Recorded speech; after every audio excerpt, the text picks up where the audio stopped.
She told me, maybe we shouldn't be together if you can't handle my ex around. I agreed. And when she texted, "Where are you?" on Friday night, I sent her a selfie from Dubai International, first-class lounge. Job transfer accepted. Ticket one way. I'm not the type of man who keeps score in relationships, but even I have limits. My name is Leonard, 33 years old, a financial analyst who spent years climbing my way up the corporate ladder. For the past 2 years, I had been in a relationship with Sabrina, a woman who seemed to know how to light up every room she walked into. She had charisma, that spark of energy that made people gravitate toward her. When we first met, I thought she was exactly what I needed after years of throwing myself into work. Someone lively, someone spontaneous, someone who could drag me away from spreadsheets and deadlines. At first, I overlooked small things. Sabrina mentioned her ex-boyfriend, Hector, in casual conversation more often than I liked, but I told myself it was harmless. She framed it as part of her past. They had grown up together, she said, and still shared mutual friends. I figured people could stay friends with their exes if they had moved on, so I gave her the benefit of the doubt. But as months turned into years, it became clear that Hector wasn't just part of her past. He was very much a part of her present. It began with little intrusions. A text here, a phone call there. Then group hangouts where Hector always seemed to be invited. I remember one evening when Sabrina and I had planned a quiet dinner at home. She cooked pasta, poured wine, and we were just sitting down when her phone buzzed.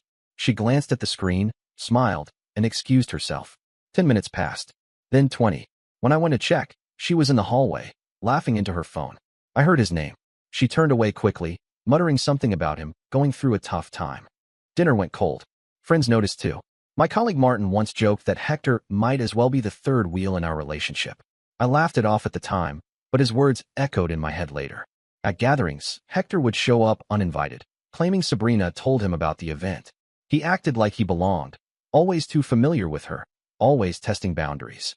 She brushed it off as just his personality. The first real crack in the relationship came during a party at a rooftop bar. Sabrina and I had been celebrating a small promotion I'd earned, and she insisted we join some of her friends afterward. When we arrived, Hector was already there. He sat too close to her, whispered in her ear, and the way she smiled at him, different, softer, made my stomach knot. When I confronted her later, she accused me of being jealous and insecure. That word, insecure, stuck with me. It was her favorite defense. If I so much as questioned why Hector had to be at every gathering, why his name lit up her phone late at night, why he still knew the passcode to her apartment door, she would turn it back on me. She painted herself as innocent and me as controlling. Months of this wore me down. I started doubting myself, second-guessing whether I was overreacting. But the pattern never changed. The last straw came on a Wednesday night. I had stayed late at work preparing a client report, and when I got home, I found Hector sitting on Sabrina's couch, eating takeout with her like he lived there. She didn't even look embarrassed. She greeted me casually, introduced him as though we hadn't already met countless times, and carried on like nothing was wrong. That night we argued. For the first time, I didn't hold back. I told her how I felt disrespected, how her constant closeness to Hector crossed lines, how it wasn't about insecurity, it was about boundaries. She listened silently, then put down her glass of wine, leaned back in her chair, and said words that cut sharper than anything before. Maybe we shouldn't be together if you can't handle my ex around. The silence that followed was heavy. I didn't yell. I didn't plead. I simply nodded. Maybe you're right. That was it. I saw her expression flicker, maybe expecting me to argue or beg. But I didn't. For the first time, I felt something shift inside me. The next day at work, everything changed. My supervisor called me in with unexpected news. The company was opening a new regional office in Dubai. They wanted someone experienced, someone reliable, to oversee the financial side. It was a huge promotion, more responsibility, higher pay, and the chance to build something from the ground up. But it also required relocation within a month. Most people would have hesitated, weighed the pros and cons. For me, it was an answered prayer. Sabrina had drawn her line in the sand. I didn't want to fight for a woman who made me compete with a ghost from her past. The job offer was my chance to leave everything toxic behind. I didn't tell her right away. Instead, I acted normal, going through the motions while quietly preparing for departure. I sold off unnecessary belongings, sorted paperwork, and booked my one-way ticket. Each step felt like a release, a quiet rebellion against everything that had been draining me for 2 years. Meanwhile, Sabrina grew more distant. She spent more time out with Hector, less time checking in with me. Her indifference made it easier to detach. I stopped asking questions. I stopped caring where she went. She seemed satisfied with that, mistaking my silence for resignation. Then came Friday night. She was out again, with friends, she had said, though I knew Hector was there. Around 10 p.m., as I sat in the airport lounge waiting for my flight, my phone buzzed. It was a text from her. "Where are you?" The timing was almost comical. She probably expected me to be sulking at home, waiting for her return. Instead, I lifted my phone, angled the camera, and snapped a photo. Me reclining in the first-class lounge of Dubai International Airport, boarding pass visible in my hand, glass of champagne on the table beside me. Underneath, I typed, "Job transfer accepted. Ticket one way." I hit send. For a moment, I just stared at the message thread. I imagined her face when she saw it, her smug certainty cracking, her illusion of control dissolving. No explanations. No drawn-out arguments. Just a simple, undeniable fact. I was gone. As boarding was announced, I felt lighter than I had in years. I walked toward the gate, each step carrying me further from a relationship built on disrespect and manipulation. I didn't know what waited for me in Dubai, but I knew what I was leaving behind, and that was enough. When I stepped off the plane into Dubai's heat, it felt like I was walking into another life. The airport alone radiated scale and ambition. Towers of glass and steel stretched out beyond the runways, and even at midnight, the city seemed awake. For the first time in a long while, I wasn't thinking about Sabrina or Hector. I was thinking about what came next. The company didn't waste time. They had booked me into a serviced apartment near the financial district, sleek and modern, with floor-to-ceiling windows overlooking chic Zayed Road. Within days, I was absorbed into meetings, strategy sessions, and endless introductions. The workload was heavy, but I thrived on it. My new role wasn't just about managing numbers. It was about shaping the future of an entire branch. After years of feeling undervalued in the shadow of Sabrina's dramas, I finally had a sense of purpose again. But ghosts don't disappear overnight. Sabrina's name still popped up on my phone. The morning after I sent her that airport selfie, she called me 11 times in a row. By the 12th, she left a voicemail, her voice trembling between rage and disbelief. She accused me of humiliating her, of running away like a coward, of blindsiding her with no explanation. I didn't respond. Over the following week, her tone shifted. The angry texts turned to pleading ones. Then came the long emails, carefully written, painting herself as misunderstood. She said Hector was just a friend, and that I had overreacted. She begged me to reconsider, promising she could set boundaries. I read every word once, then archived them. I had no intention of being pulled back into that cycle. Still, I would be lying if I said her absence didn't leave a hollow space. After 2 years, even dysfunction becomes routine. Some nights I found myself staring at the skyline from my apartment, wondering what she was doing. But those thoughts grew weaker each time I immersed myself in work. Dubai had a way of distracting you. The city buzzed with opportunity, fueled by ambition. My team was composed of sharp, driven people from across the globe. One of them, Mireille, stood out.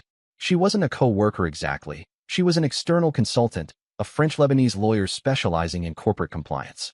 The first time we met, she cut through a heated negotiation with such calm precision that the entire room fell silent. She wasn't just intelligent. She carried herself with quiet authority, a presence that commanded respect without raising her voice. We crossed paths again when she was reviewing contracts for our office. I invited her for coffee as a courtesy, expecting small talk. Instead, we ended up discussing everything from business law to the hidden corners of the city. She showed me neighborhoods outside the polished business centers, places where culture thrived beyond the skyscrapers. For the first time since leaving home, I felt like I had a friend who wasn't tied to my past. Meanwhile, Sabrina wasn't letting go. A month after my move, she managed to reach me through a different number. I answered without recognizing it. Her voice was frantic. She accused me of ruining her life, claimed Hector had manipulated her, and said she had no one left to turn to. Apparently, Hector had been pressuring her into co-signing on investments that turned out to be loans. She admitted she was drowning in debt. I listened in silence. Every part of me wanted to say something sharp, to remind her how many times she had chosen him over me. But I didn't. I simply said, "You'll figure it out," and hung up. That call left me unsettled, not because I wanted her back, but because I realized how fast her world was unraveling. And part of me wondered whether Hector's business was even legal. He had always struck me as someone who lived on charm and shortcuts. I tried not to dwell on it. Life in Dubai demanded attention. My workload expanded, and with it, my influence. I began sitting at tables with regional directors, closing deals that would have been far beyond my reach back home. The company covered every comfort, housing, transportation, even social events designed to integrate us into the expat community. It was a golden cage in some ways, but one I welcomed. On weekends, Mireille introduced me to circles outside the corporate bubble. Artists, entrepreneurs, and academics gathered in tucked-away cafes, trading ideas late into the night. It was a side of Dubai most business travelers never saw, and it grounded me. Through those connections, I started investing in small ventures, tech startups, logistics services, always with Mireille's legal guidance. For the first time, my money wasn't just sitting in accounts. It was building something tangible. Sabrina's shadow returned in bursts. Another voicemail. Another desperate email. Once, she even tried reaching me through my sister back home. My sister forwarded me the message, unimpressed. Sabrina had written a sob story about betrayal, claiming I had abandoned her for luxury. My sister replied with one sentence, "He owes you nothing." That solidarity felt like a final nail in the coffin. Then came the twist. It was a Thursday evening. I had just wrapped up a long meeting and was preparing to head home when I noticed a missed call from an unknown international number. Minutes later, an email arrived. No subject line, just an attachment and a few words. "Thought you should see this." The attachment was a scanned document, loan papers signed by Sabrina, but with my name listed as guarantor. My heart sank. I scrolled through line after line, realizing she had attempted to tie me legally to Hector's debts. The dates were from just before I left. If I hadn't moved, if I hadn't cut ties when I did, there was a good chance those papers would have slipped into my lap unnoticed. My chest tightened as I thought about it. She had been willing to risk my career, my finances, everything, just to shield Hector. Suddenly, her calls and emails weren't just desperate, they were dangerous. She hadn't just played with my emotions. She had nearly entangled me in something that could have destroyed the new life I was building. That night, I sat by my apartment window long after the city had gone quiet. The skyline glowed, indifferent to my private storm. I replayed every moment of our relationship, every warning sign I had ignored. The late-night calls, the constant presence of Hector, her dismissal of my concerns, and finally, that one line, "Maybe we shouldn't be together if you can't handle my ex." She had been right, though not in the way she imagined. I couldn't handle her ex, not because of insecurity, but because of survival, and walking away had saved me. By the time the sun rose, I knew one thing with absolute certainty. Sabrina wasn't finished. She had lost control of me, lost the shield I might have unknowingly provided, and she wasn't going to let go without dragging me back into her chaos. What I didn't know yet was just how far she was willing to go. I thought distance would be enough to cut ties with Sabrina. Oceans separated us, new responsibilities consumed my days, and every step I took in Dubai was one away from the mess I had left behind. For a while, it worked. I buried myself in my role, expanded my network, and deepened my partnership with Mireille. Life was steady, even promising. Then one morning, I arrived at the office to find the receptionist pale and nervous.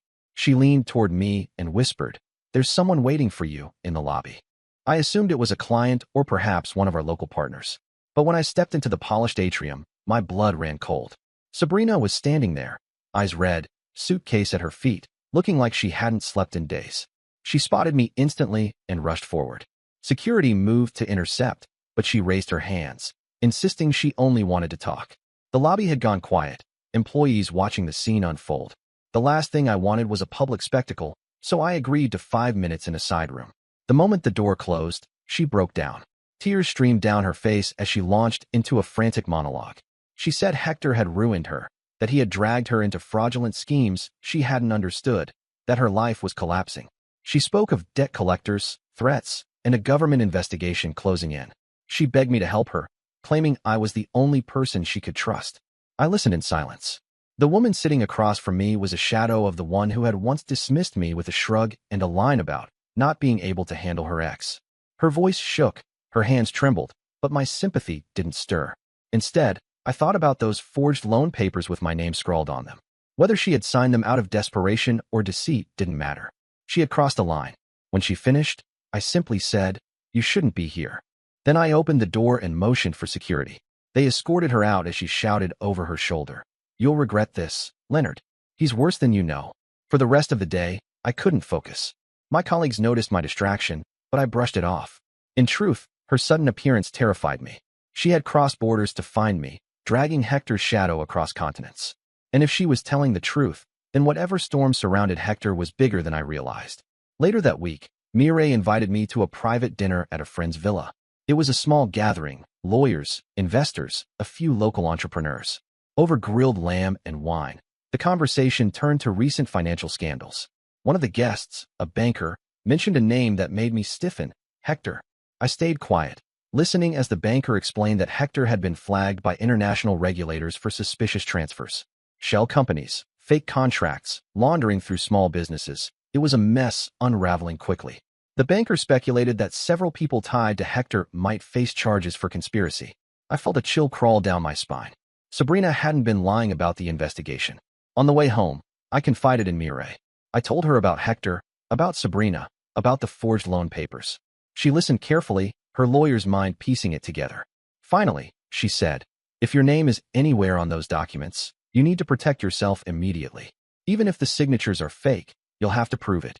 The next day, we filed formal statements with authorities, preemptively disclosing the documents Sabrina had used. Mireille's legal team built a shield around me before the storm could hit. I felt relief, but also anger. The woman I once trusted had almost ruined me, and the man she clung to had turned her into collateral damage. But Sabrina wasn't finished. 2 weeks later, she appeared again, this time outside my apartment building. I spotted her as I returned from work, standing near the entrance with a paper bag clutched in her arms. She rushed to me before I could retreat. Please, just listen, she pleaded. I never meant to drag you into this. I didn't know what Hector was doing. I thought it was business. Now they think I'm part of it, and I'm scared.